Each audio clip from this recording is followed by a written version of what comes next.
সামনে যে ইলেকশন আসছে, ইলেকশনের যে প্রস্তুতি আমাদের কীরকম এবং সেই অনুযায়ী আমরা কি কি কাজ আরও করতে পারি জোরদারভাবে, সেগুলো নিয়ে আলাপ হয়েছে।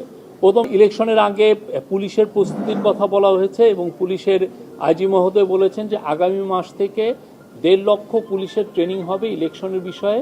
নির্বাচনের আগে যে জায়গাগুলোতে সমস্যা হতে পারে বলে আইনশৃঙ্খলা রক্ষাকারী বাহিনী মনে করে, সেই স্পটগুলোকে দ্রুত আইডেন্টিফাই করার কথা বলেছেন। প্রশাসনের রদবদল নিয়েও আলোচনা হয়েছে।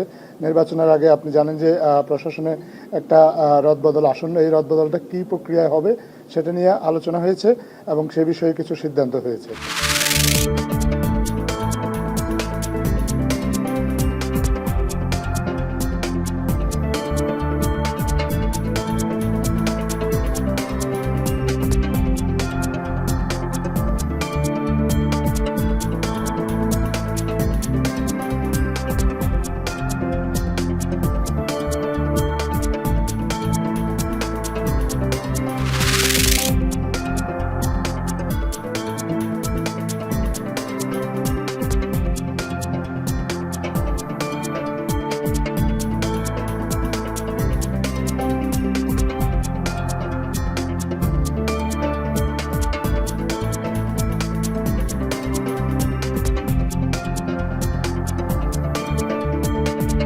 আমরা চাঁদাবাজের বিরুদ্ধে কথা বলি,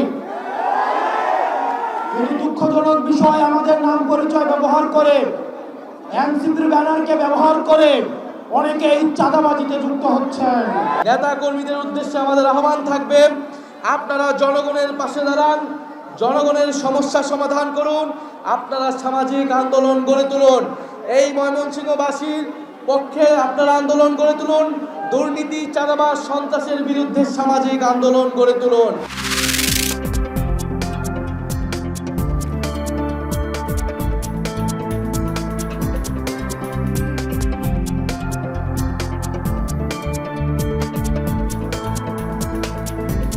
গোটা বাংলাদেশ তোমাদের দিকে চেয়ে আছে। তরুণ যুবক যারা বন্দে দিয়েছে, যারা পাল্টে দিয়েছে সেই হাসিনার ক্ষমতাকে, তাকে দূর করে দিয়েছে দেশ থেকে, তাদেরকেই তা করে দেশ গড়ে তুলতে হবে। দুঃখ হয় আমাদের যখন আমরা দেখি যে 1 বছর সময়ের মধ্যেও আমরা একথা জোর গলায় বলতে পারছি না যে আমরা এখন তৈরি হয়ে গেছি এই দেশ আমরা নতুন করে গড়ে তুলব।